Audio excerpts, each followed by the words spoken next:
注意看，眼前红色拳套的选手就是日本天才拳王朝九玉贵。此人下手是相当的狠毒，经常以摧枯拉朽的重拳打到对手面目全非、血肉模糊，甚至是暴毙当场。迄今为止，他已经在中国拳坛拿下了9战9胜的不败战绩，更是被日本媒体称为中国人的死神。那今天他再一次前来中国踢馆，声称要拿下10连胜。中国功夫都是花拳绣腿，我已经拿下了9连胜。接下来我会继续称霸中国拳坛，将中国废物统统踩在脚下。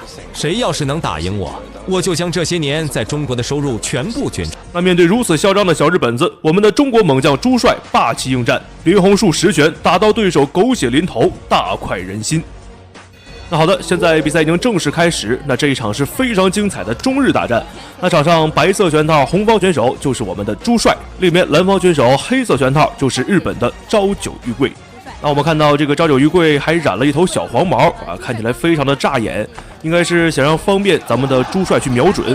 那我们看到现在开场之后，双方打的可以说是非常的猛烈，尤其是这个小日本子，他这个进攻欲望非常强烈啊。那现在让我们期待一下朱帅这一场会带来怎样精彩的表现。朝九玉贵在去年的年终盛典对上了王俊玉，那第4回合以跳膝 KO 了王俊玉，但是呢脚部严重受伤，整整的休养了1年，再回到我们李凌峰的擂台。朝九玉贵在中国这个60这个级别当中已经成了大家的一个噩梦，是，就是无人能够战胜了他。哎呦我的天哪！上场之后连续3个重拳，我看到朱帅直接是击倒了朝九玉贵。那虽然说刚刚这个朝九玉贵打得非常猛，但是在朱帅面前只需要1拳就可以把这个朝九玉贵直接撂倒。现在比赛继续看一下小日本子明显是怂了很多，但是不知道后续这场不是卫冕战，对，朝九玉贵的卫冕战在3月，是，这只是一场超级战，是。但是呢，这个强度真的是振奋人心。好的，这时候我们看到朱帅连续进攻，连续重拳，现在是完全不给小日本子喘息的机会啊！小日本子甚至连格挡都做不到了，只能是近身的去搂抱朱帅，拉近这个距离，拖延时间。朝九玉贵如果选择步伐的变化的话，就比较难打；如果选择对攻的话，对朱帅比较有利。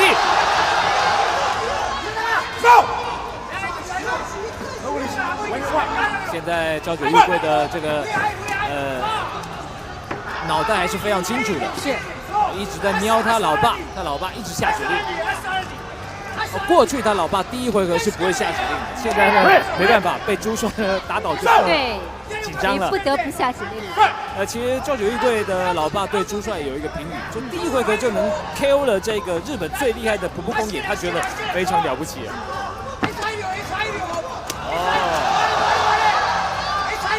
李杰。我们的朝九玉贵1年后的这朝九赌，这位就是朝九玉贵的父亲，是他号称在街头200场不败，他是空手道的高手，对，空手道高手。其实他们本来是他们的道馆是小小破破旧旧的，那朝九玉贵在武林风一战成名之后啊，他们现在的这个道馆变成1000平方米的这种很大的道馆，然后学生好几百个人，常常呢这个里面塞不下，要到外面空地去练。惊涛骇浪之中，还有10秒。朝九玉贵撑过了第1回合，但是呢，这个朱帅漂亮的强毒。好，第1回合。好的，现在第1回合比赛已经结束第1回合咱们朱帅是拿下了非常大的优势啊，不仅仅是一次击倒，而且还有连续重拳打到这个小日本子，甚至是有一点懵了。那现在让我们期待一下，在稍作休息过后，第2回合咱们的朱帅会带来怎样精彩的表现。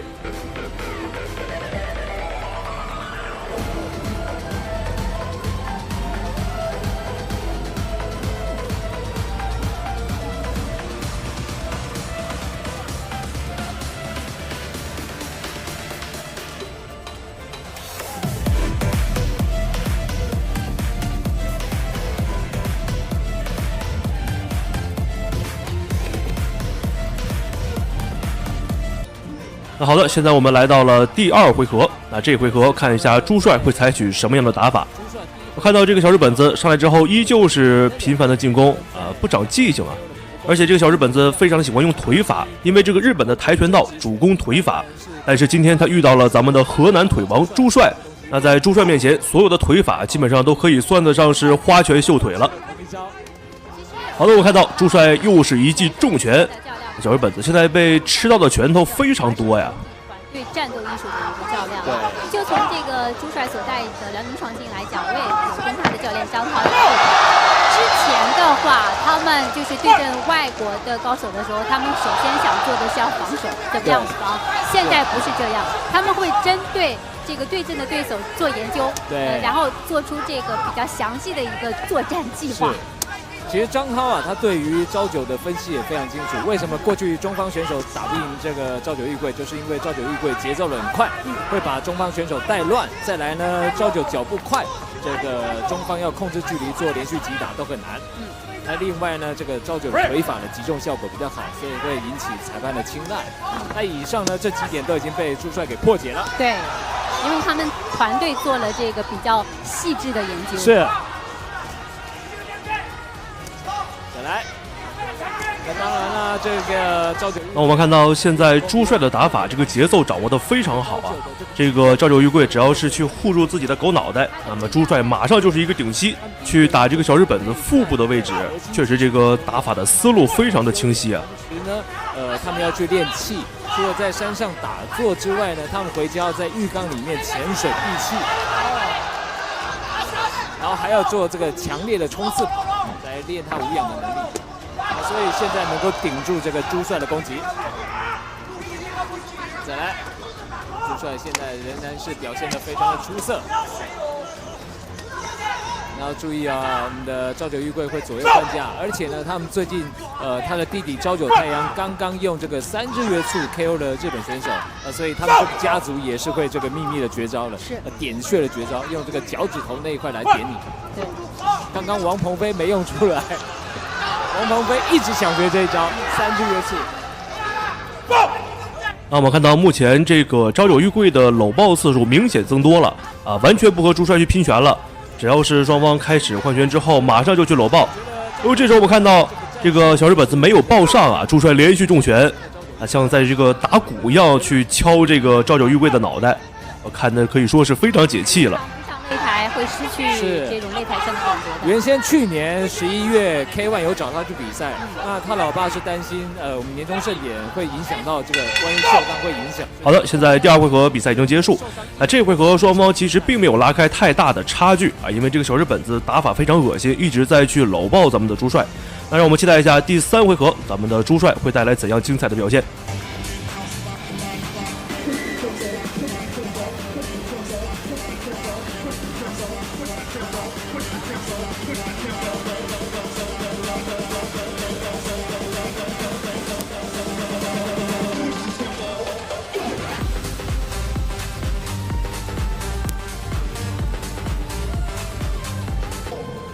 好的，现在我们来到了本场比赛的第3个回合，也就是本场比赛的最终局了。那这场比赛对于双方选手来说，可以说是都是非常重要啊。而且我们看到小日本子他在每一回合的开场打的都非常的猛，像一条疯狗一样啊。那看到现在这个小日本子进攻可以说非常猛啊，连续去砸拳。哎呦，咱们朱帅被击倒了，连续重拳之下，朱帅是倒了，但是并不是重击啊，没有什么关系。现在比赛继续。现在这个朝九玉贵大爆发了，朱帅小心，千万守住这一回合。哦，又一个跳膝。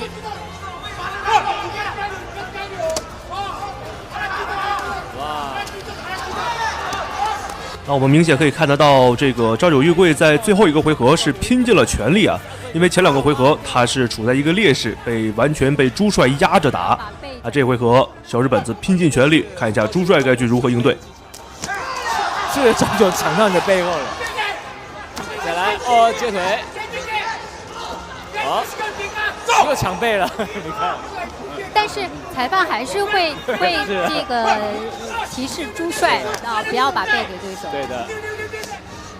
好，这就是有经验的运动员的意思，他会利用技巧啊，而且让裁判让裁判去提醒。哦，哇！原地的跳膝。哇，果然这个超级的无氧训练啊，对于朝九玉贵的第3回合有非常大的帮助。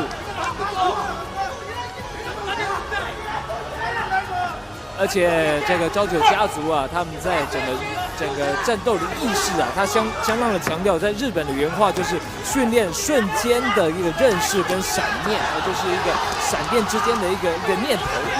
我老爸的一个家传的一个心法，相当的这个深奥。哇，今天朝九玉贵的老爸也是比较辛苦。好的，我们看到朱帅连续助拳。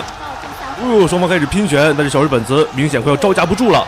这个时候，朱帅处在上风，小日本子又开始他的搂抱战术。明显这个时候小日本子已经不行了，应该是撑不了多久了。看一下朱帅下一步能否乘胜追击。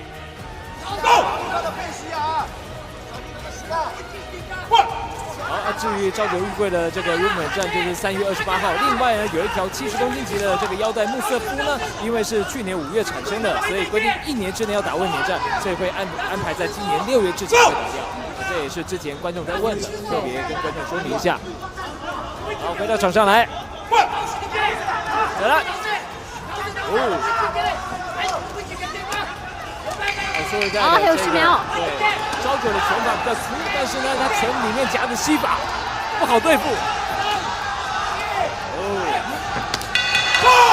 好的，现在比赛已经结束了。那双方在第3回合打的是空前的激烈啊。那双方现在没有产生 KO， 让我们期待一下最终裁判的判决结果。那最终朱帅是以点数的优势赢得了朝九玉贵。那最后让我们恭喜朱帅获得了本场比赛的胜利。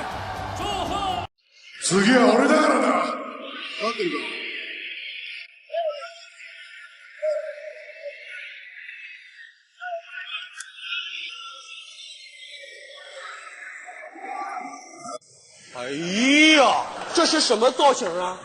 世界第一腿王在日本擂台连续踢死5人，日方团队不服，上台挑战，结果被踢得狗血淋头，大喊饶命。他是格斗界的传奇，他的腿法力拔千钧，势不可挡，快如闪电的出腿速度和捉摸不透的刁钻角度，足以摧毁一切对手的防线。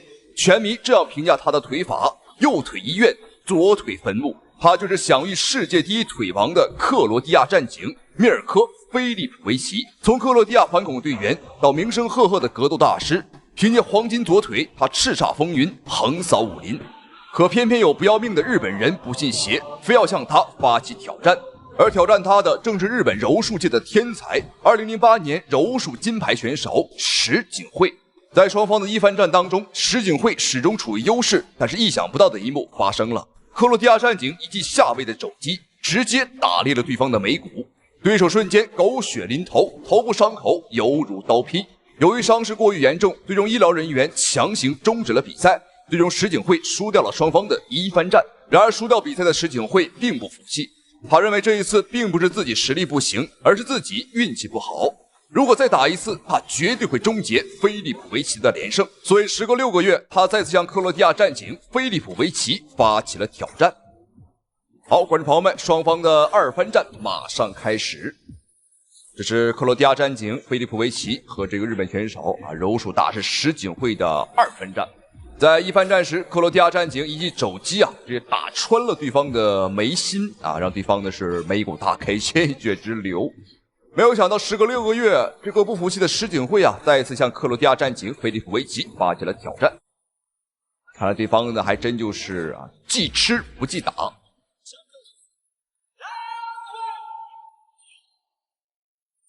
好，比赛开始，注意看红方选手黑色战袍，克罗地亚战警菲利普维奇；蓝方选手白色裤衩，便是日本柔术天才柔术大师石井惠。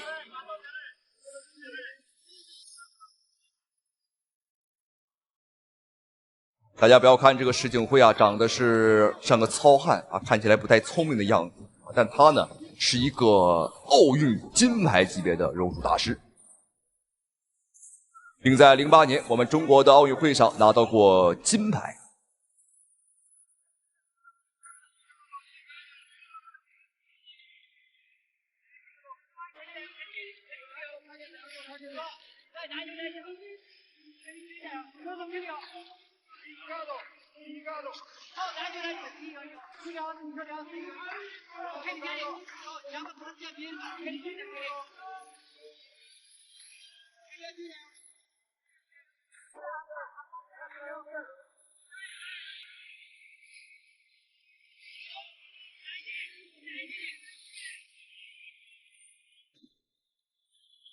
此时的菲利普维奇已经是40岁的年纪了，和石井会差了7岁，对方是当打之年，而菲利普维奇啊已经属于英雄迟暮了。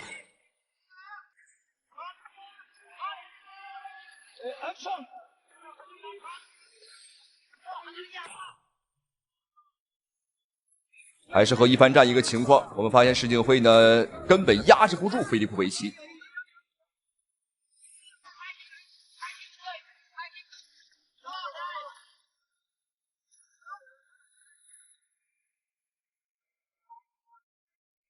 大家伙在观看比赛的时候啊，要多多注意啊，菲利普维奇的左腿啊，他的左腿很厉害。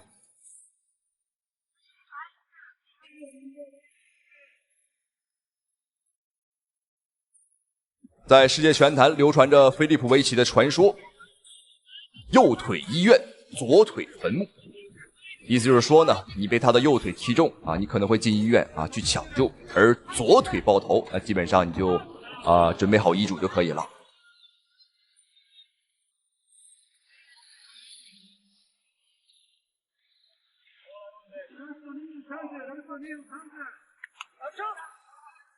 怎么看起来这个石井会感觉33岁的他呀，要比菲利普维奇要老，可能是对方呢有一些谢顶的原因。我们看，虽然说现在还没有谢顶，但是已经有这个苗头了。好，两人的比赛来到了地面。好，石井会，你看，赶紧把脑袋放到了菲利普维奇的胸口，我赶紧低下来，因为上一次就是这个角度，菲利普维奇一个肘击啊，打碎了他的眉骨啊，眉心。这次这个小日子学聪明了。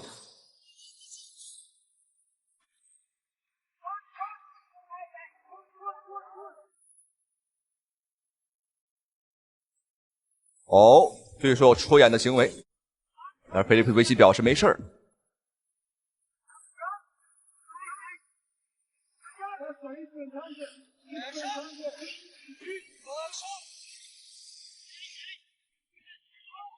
两个人现在就是见招拆招，但是纵使石井会有全身的武艺，在菲利普维奇面前，我们看暂时是没有任何的发挥啊。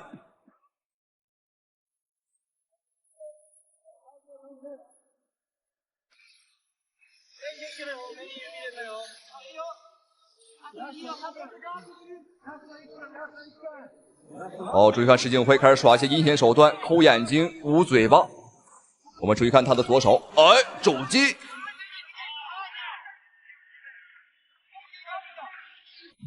看来石井会也是个小心眼儿啊，上一场比赛被肘击了，这场比赛要还回来。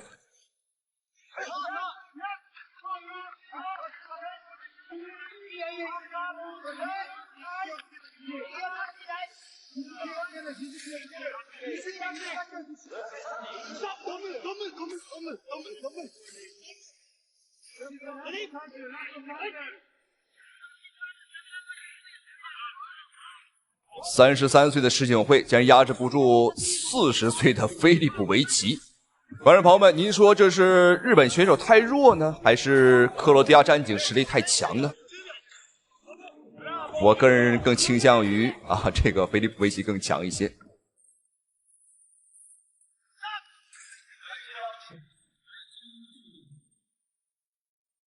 好，第一回合比赛结束。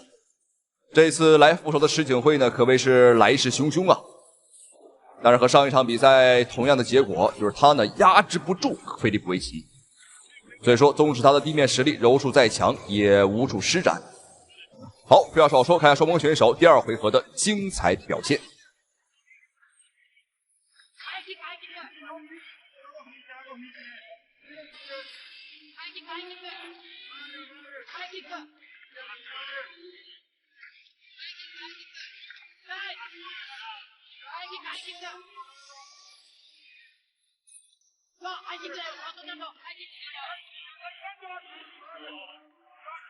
漂亮，前摆。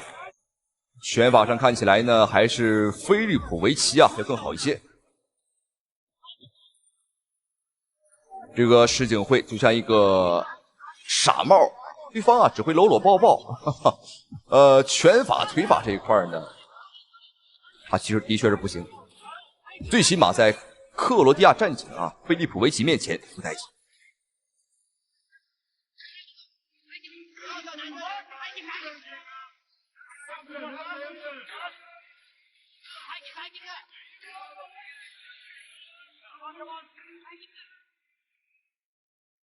我相信有些观众朋友们肯定会认为我的解说方式啊有些不公平啊，不中立。但是我想说的是，我中心明确，立场坚定，我就是喜欢菲利普维奇。只要是打日本选手，我看谁都顺眼。就算现在站在台上的是武僧义龙，我也看武僧义龙啊，我也看他是眉清目秀。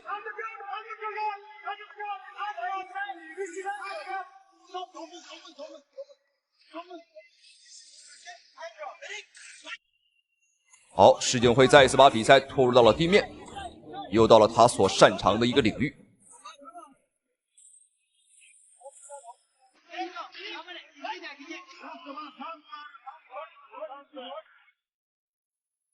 我们在格斗界可以发现一个问题啊，很多日本选手啊，综合格斗选手当中呢，柔术都很厉害。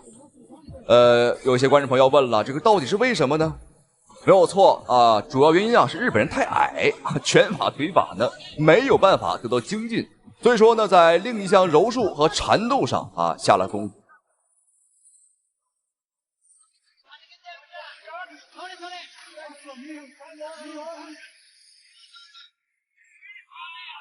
好漂亮，又是一个下位的肘击，来自于菲利普维奇。看情况，双方一番战的情况还真有可能重新上演。菲利普维奇肘锋如刀，但这一次石井辉也学聪明了，你看他脑袋呢像一块大石头一样啊，沉到了菲利普维奇的胸前。上一次吃亏了，相信他对上一次一番战的比赛啊做了深入的研究，知道自己的脑门到底是如何开的了。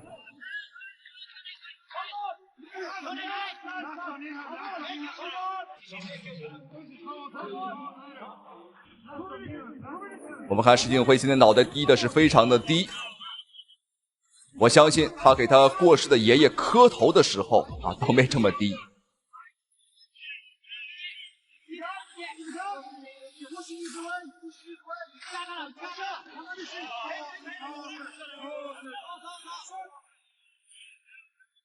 好，双方的比赛重新回到站立，菲利普维奇刚刚的起身速度非常快。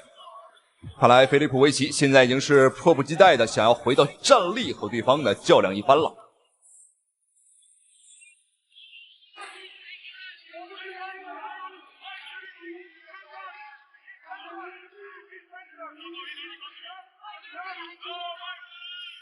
石井辉和菲利普维奇兜起了圈子，看来他对菲利普维奇的战力啊，出腿了。这一下虽然说防住了，但是我相信石井辉的手臂啊肯定是发麻了。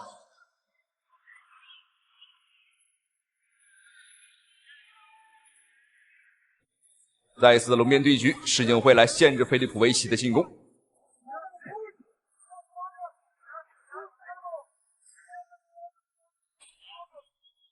好，顶膝，来自于菲利普维奇。好，再给一拳。双方战力水平呢，可以说完全不在一个级别。啊，就目前来看，还是菲利普维奇的确，观众朋友们啊，的确是更猛。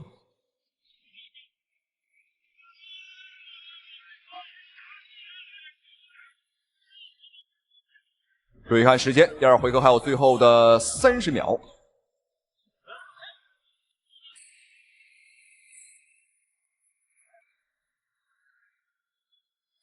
哦，中了黄金左腿，连续补拳，石井辉，哇吼！这一脚虽然说没有踢倒啊，但是后续的补拳力道十足。我们看石井辉瞬间崩塌倒地，这一脚脑袋应该是踢出血了。按照以往来讲，菲利普维奇刚刚这一脚对方绝对逃不了，但如今已经40岁了，所以说刚刚这一脚是把对方给踢懵了啊，但是没有踢倒。我们看地上的血迹。我的天哪！好，注意看，黄金左腿，哇，这一脚石井辉已经是懵了，完全被踢懵了。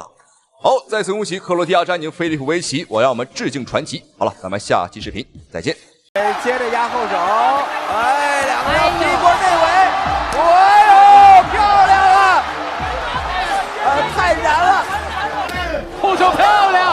直接击倒。日本选手嚣张跋扈，扬言一回合必须 KO 中国选手。中国小将文金都正面对轰上百拳，打死不后退，直到把对手干趴在地，并对着倒地的日本选手大声怒吼。好，观众朋友们，这场比赛是一场中日对决，中国小将文金都大战日本选手日本拳王刚王。当然了，他的刚字呢是刚刚好的刚啊，而不是月字旁的刚啊。好，率先出场的便是日本选手刚王，35岁，上战绩14胜，其中有7场比赛是 KO 对手 ，KO 率是相当之高了。好，这次来到我们中国重庆前来踢馆，并且信心满满的表示100%会在1个回合之内 KO 中国选手。哦，还戴了一个鸭舌帽，小鼻子小眼睛，哇，这个眼睛快眯成一条缝了。一看这个气质，哎呦，非常符合小日本子。他来到我们中国重庆赛前在接受采访时，他表示中国重庆的饭太好吃了一不小心吃多了。所以说赛前在称重的时候，这个刚王一不小心多了好几斤。当然了，观众朋友们，这也很正常因为日本人吃惯了狗食来中国之后呢，吃到真正的美食之后难免会多吃几口。好，本场比赛我们中方的参赛选手是一位年轻小将，但是拳法非常彪悍的拳坛小旋风文金都。好，非常霸气，做了一个抹脖子的动作，告诉日本选手你死定了。好，双方的比赛马上开始。这是一场举办在我们中国的比赛这个刚王呢，我看他是刚要亡刚要死。来中国踢馆，没有想到喜欢上了我们中国的美食，现在回过头了还要打我们的人。好，比赛开始，红色拳套中国小将文金都，黑色拳套日本选手刚王。这个名字越听越难听好，注意看文金都，哇，没有战术，和对手直接开打，重拳砸脸。这个场面完全没见过，打日本选手就该这么打。丝毫没有退让这一上来就点燃了整个局馆的热情。对，这就是我们所说的体育精神嘛，两个人都能够互相注意对后并且难以暴风骤雨。你看两个人都很强对。上来之后这个不分拳谁也不让谁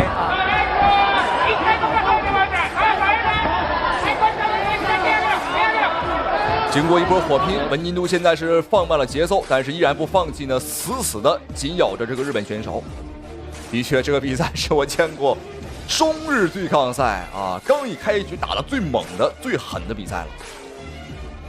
感觉文金都今天不是要打比赛是奔着要打死对手这是。年轻小将最不怕的就是拼拳，而最喜欢打的也就是日本人了。之后这一顿重拳也是非常消耗体力，所以现在慢慢的进入到了一个比较平缓的一个战斗的节奏。文金都用双边腿正中对手面门，这个机会抓得非常好这应该是有一个读秒。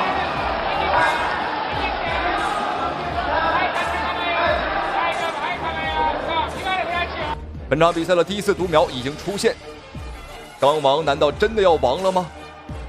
现在日本选手还没有完全恢复过来，第一回合好1分钟的时间。明显有些招架不太住了。应该又是一拳，一个重拳，你看接腿，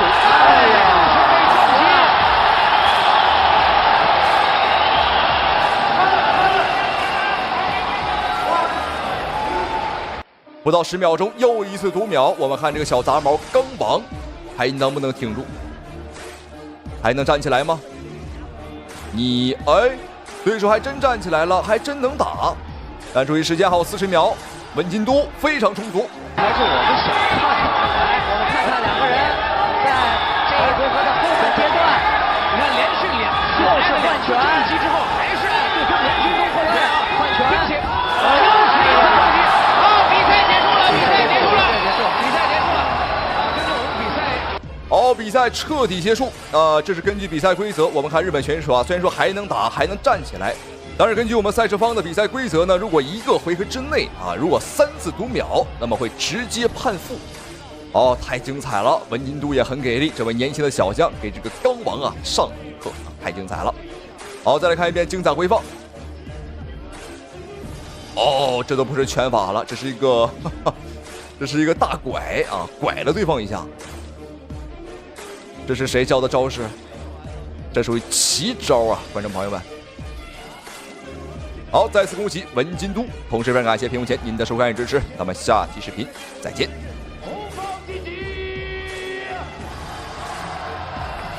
这个伤口比较这个流血量太大了。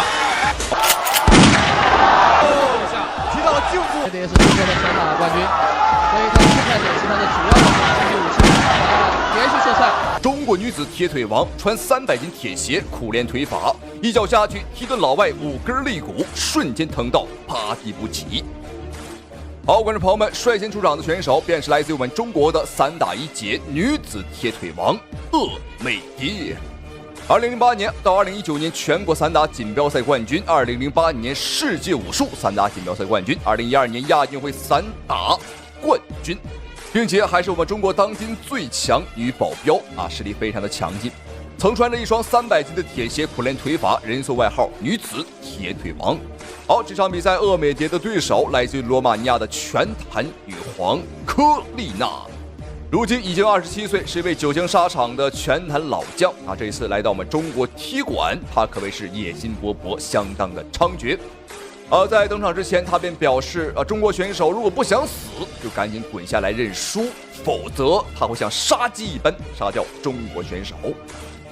我们注意看，这科丽娜看起来人畜无害，还真别说啊，仔细一看，还有点好看。好，而且我们看科丽娜穿的衣服，哦呦，这是来打拳的吗？感觉这个上衣，不太像是运动上衣啊，并不像是打拳用的上衣。好，现在比赛已经开始，红方选手鄂美蝶，蓝方选手科丽娜。哦，什么情况？这一下差点把科丽娜扔出擂台。我们注意看，两名女选手也是没有废话，打出了男选手有的这个气势啊！没有废话，直接开干。比赛已经开始，我是现场解说，先说陈佩。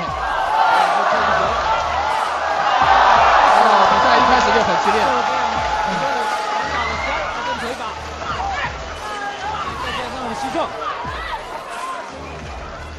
鄂美蝶是中国的散打冠军，所以他的侧踹腿是他的主要的这个攻击武器啊，连续射踹。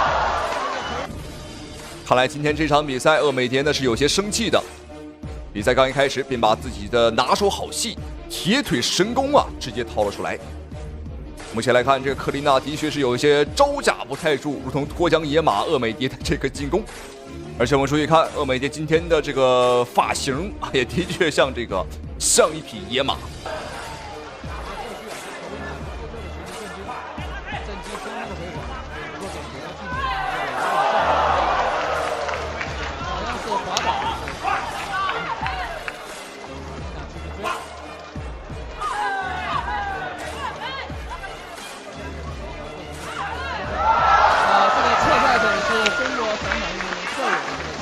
观众朋友们，只要鄂美蝶稍微一抬腿，然后对方就会立马坐在地上。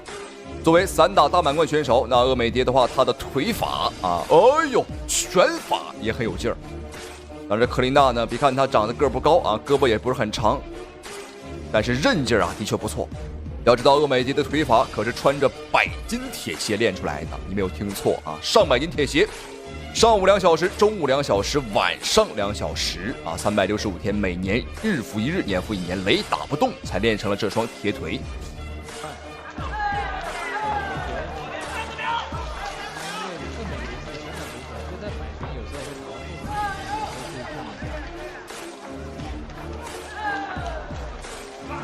看这个反旋，我觉得这个力度没完全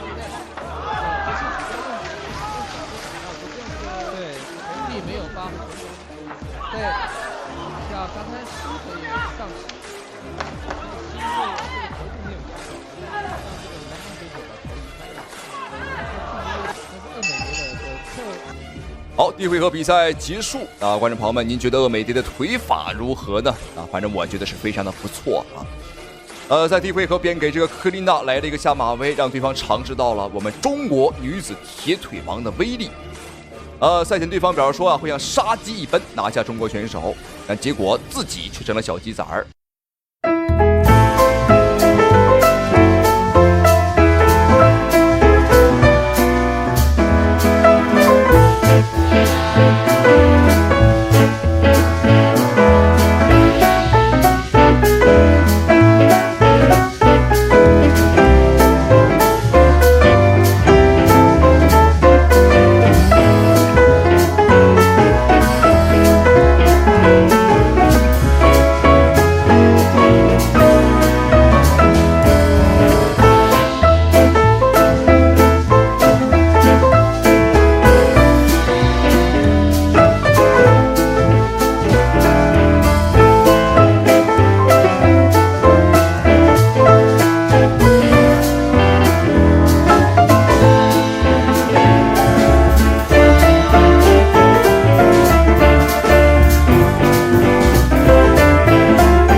好，观众朋友们，我收回刚刚啊，我说鄂美蝶拳法不如对手的这句话了，哈哈。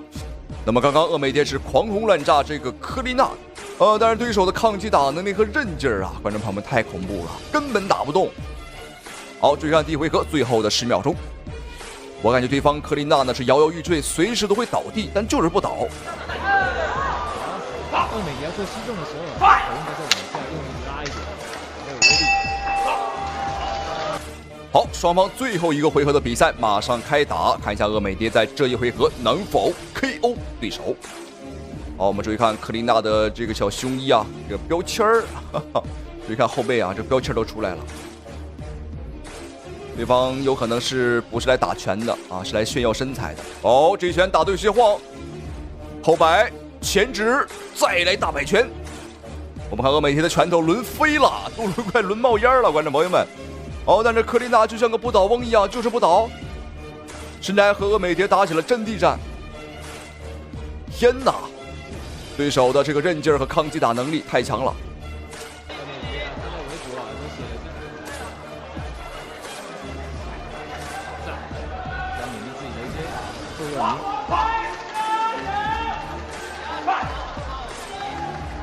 给鄂美蝶找了个视频，对。但是这位选手呢，看起来没有做过功课，没有去找鄂美蝶的视频，所以他就不知道怎么打了。鄂美蝶的侧踹，一下踹大腿，一下踹肚子，一下踹头，对这个这个侧踹既可以进攻，也可以防守。对，而且侧踹这个大腿啊，会伤到这个膝盖，所以那个南方选手要小心一点。好，双方的比赛还有最后的半个回合，1分半的时间。现在这克琳娜仍然是硬着头皮来进攻。哦呦，感觉对方已经是摇摆不定。我感觉现在如果来一阵风啊，都可能把对方吹倒。但是问题在于对方啊，看似要倒，哎，就是不倒，有点意思。回头可以问一问，看看对方啊，是不是打了醉拳。无论是进攻还是防袭都有欠缺，还不是很懂。对膝的运用还有膝的防守都不是很懂，所以有时候对泰拳好的时候在膝上就吃亏，对，会吃亏。那还好，就是自由搏击规则没有走，对，没有走的话更复杂了。好，这个重拳啊，对一个身体打击非常的重。南方选手虽然想采取主动，可是因为选手完全没有威胁性，也无从攻击性。南方选手看起来是像打拳击，因为他近身的时候没有膝法，然后腿法也比较少。对，他是拳击冠军，可是没有把威力做出来。对，只要他打不进内围了，他的拳法完全施展不出来，不知道怎么打。他现在一定很生气啊，都不知道怎么接近他，气死他。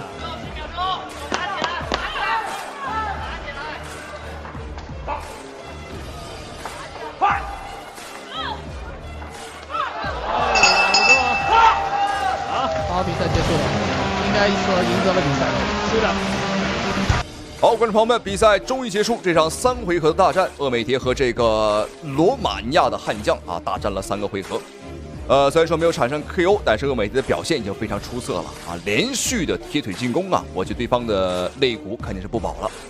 KO 不了对手也很正常，因为对方啊就像一头犀牛一样，太肉了，根本打不动。好，无论怎么说，点数判定，恭喜鄂美蝶一致判定获得胜利。咱们下期视频再见。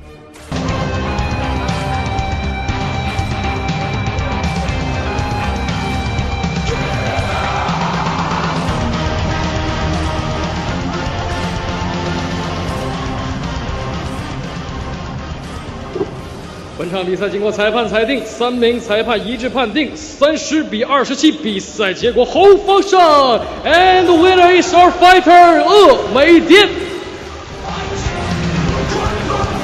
有请我们的颁奖嘉宾 ，IDG 资本的副总裁欧阳坤先生为胜者颁奖。